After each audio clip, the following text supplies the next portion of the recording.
ছাত্র বন্ধুরা, আজকে আমাদের সমাসের শেষ যে বিষয়টি সেটা হচ্ছে বহুব্রীহি সমাস। আজকে আমাদের শেষ দিন এবং বহুব্রীহির অনেকগুলি ভাগ রয়েছে। সেই ভাগগুলো তোমাদেরকে একে একে আমি চেষ্টা করব একটু বিশ্লেষণ করে বোঝাতে। তো প্রথমে দেখা যাক বহুব্রীহি সমাস কাকে বলে। বহুব্রীহি সমাসটা নিজেই কিন্তু বহুব্রীহি, সেটা পরে বলছি। তো বহুব্রীহি কাকে বলে? যে সমাসে সমস্যমান পদগুলির অর্থাৎ পূর্বপদ পরপদ বা পূর্বপদ এবং উত্তরপদ কোনোটিরই অর্থ প্রাধান্য না পেয়ে তৃতীয় একটি অর্থ প্রাধান্য পায় তাকে বলা হয় বহুব্রীহি সমাস। যে বহুব্রীহি নিজে বহুব্রীহি কী করে হলো? যে বহু হয়েছে ব্রীহি যার, বা বহু আছে ব্রীহি যার। বহু মানে প্রচুর, অনেক, আর ব্রীহি হচ্ছে ধান।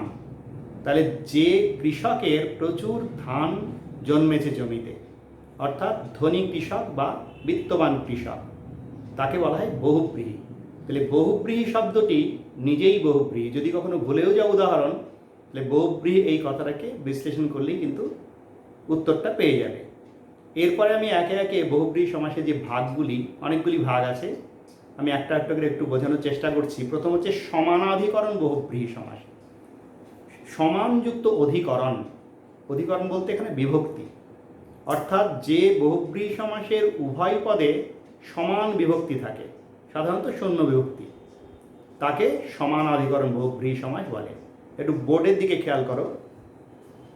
পিত অম্বর যার, পিত এবং অম্বর পূর্বপদ পরপদ দুটোই শূন্য বিভক্তিযুক্ত।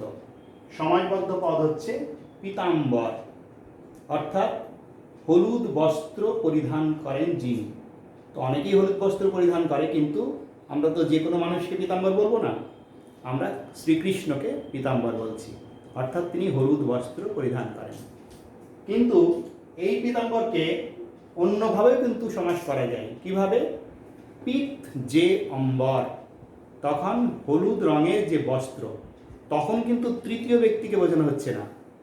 অম্বর অর্থাৎ কাপড়, আর পিত মানে হলুদ, তাহলে হলুদ রঙের কাপড়কে বোঝানো হচ্ছে। তাহলে পূর্বপদ তখন বিশেষণ, পরপদ বিশেষ্য, তখন কিন্তু পীতাম্বর কর্মধারায় সমাস। সুতরাং পীতাম্বর আসলে যদি ব্যাসবাক্যের মধ্যে না থাকে, যদি বাক্যের মধ্যে না থাকে, তাহলে কিন্তু যে কোনোভাবেই এই দুই সমাসটা করা যেতে পারে। আর যদি বাক্যে থাকে, তাহলে কিন্তু যেটা অর্থ চাইছে সেই অনুযায়ী তোমাদেরকে সমাসটা নির্ণয় করতে হবে।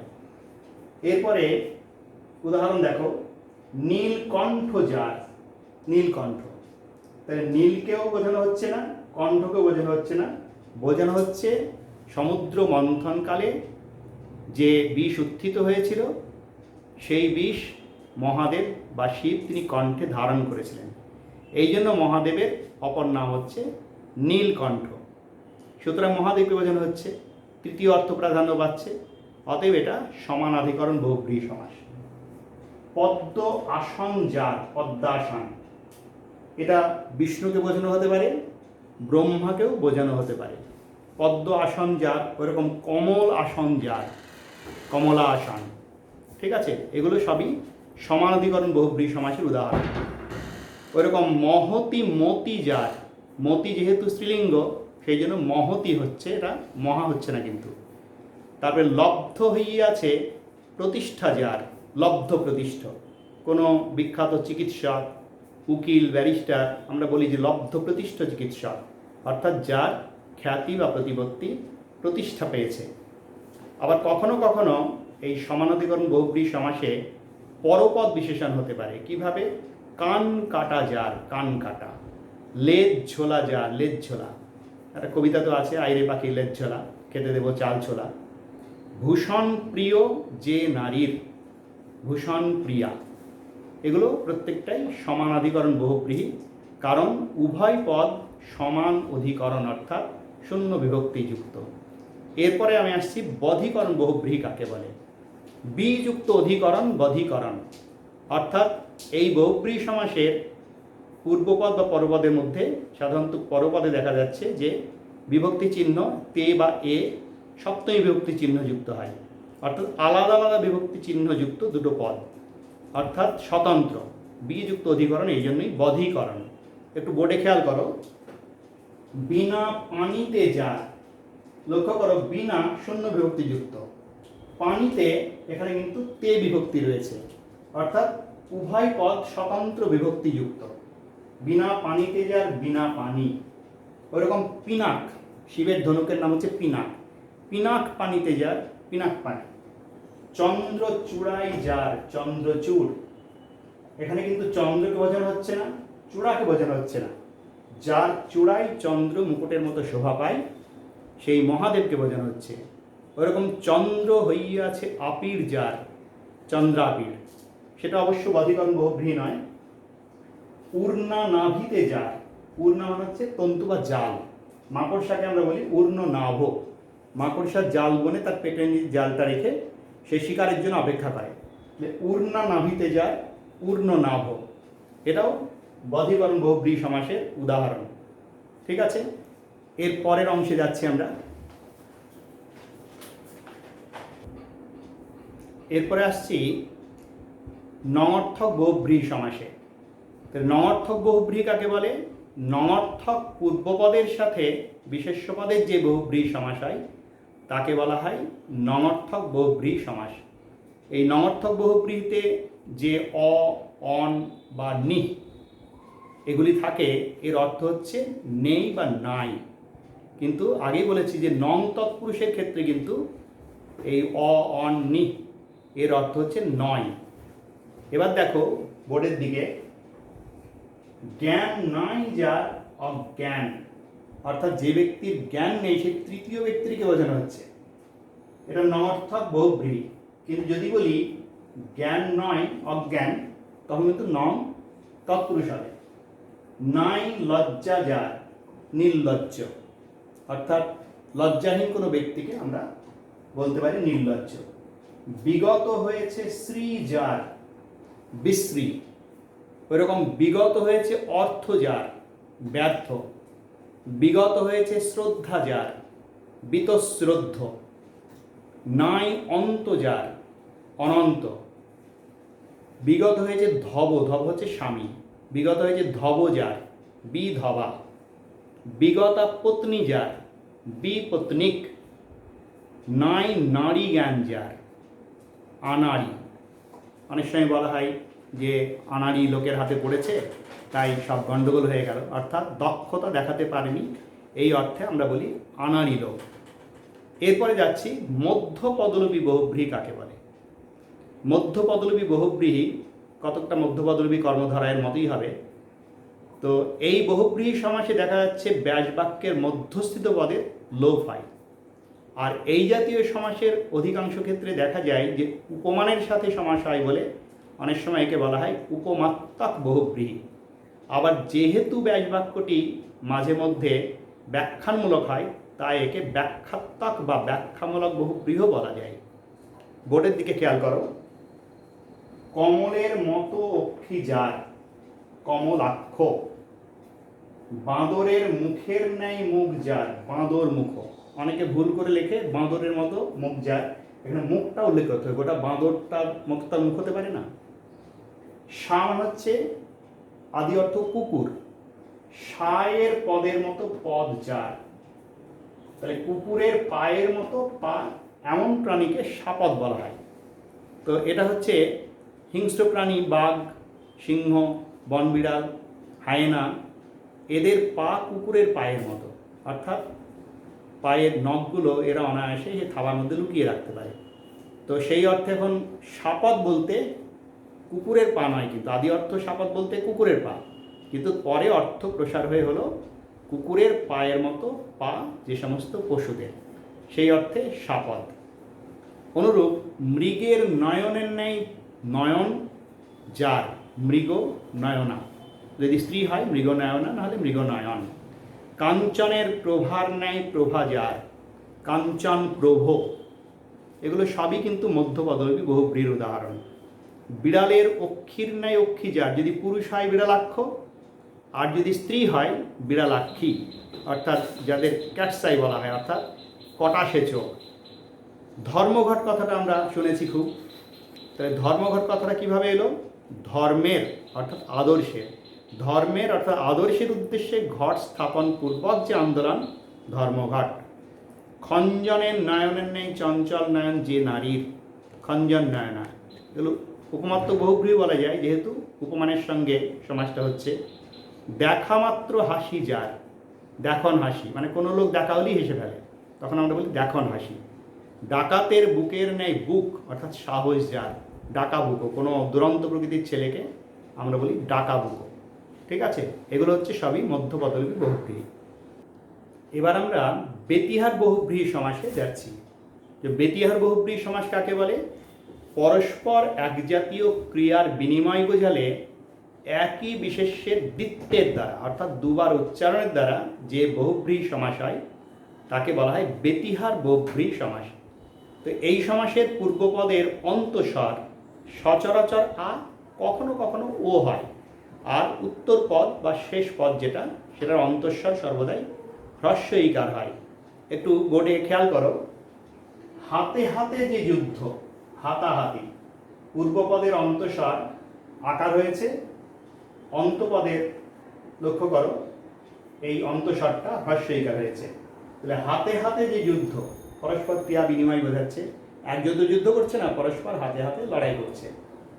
কানে কানে যে মন্ত্রণা, কানাকানি, কিন্তু যদি এই বানানটা হস্যিকার না হয়ে যদি দীর্ঘইকার হতো কানাকানি, তাহলে কিন্তু দ্বন্দ্ব সমাস হবে।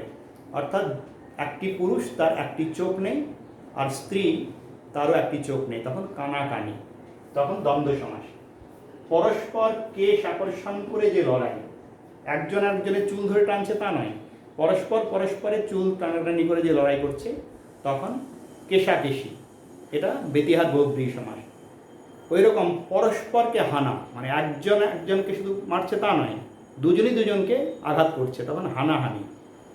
ওই রকম পরস্পরকে কাটা, কাটাকাটি, একজন একজনকে কেটে দিয়ে চলে গেল তা নয়, পরস্পর পরস্পরকে আঘাত করছে, কাটাকাটি করছে। পরস্পর গালিবর্ষণ করে যে বিবাদ, গালাগালি, মানে একজন গাল দিচ্ছে আর একজন নীরবে শুনে যাচ্ছে, তাহলে নয়, পরস্পর পরস্পরকে গালাগালি করে ঝগড়া বিবাদ করছে। তারপরে গলায় গলায় যে মিল, গলাগলি, তো এগুলো বেতিহার বহুব্রীহি। কিন্তু কখনো কখনো ছাত্ররা অনেক সময় ভুল করে ফেলে, যদি ক্রিয়া বিনিময় না বোঝায়, শুধুমাত্র যুগ্ম শব্দ ব্যবহার করা হয়, তাহলে কিন্তু বেতিহার বহুব্রীহি সমাস হবে না। ঠিক আছে, এটা খেয়াল করবে। ওই যে বেলা বেলি, এটা কিন্তু বেতিহার বহুব্রীহি হবে না, বেলা থাকতেই, তাহলে নিত্য সমাস বলা যেতে পারে। তারপরে আড়াআড়ি, মানে বাঁকাভাবে অবস্থিত, যে আড়াআড়িভাবে স্থাপন করো এই দণ্ডটি, এক্ষেত্রে কিন্তু বেতিহার বহুব্রীহি হবে না। এরপরে আমরা আসছি সহার্থক বহুব্রীহি সমাসে। সহার্থক বহুব্রীহি সমাস কাকে বলে? সহার্থক বহুব্রীহি হচ্ছে সহার্থক উত্তরপদের সঙ্গে পূর্বপদ বিশেষ্যের যে বহুব্রীহি সমাস।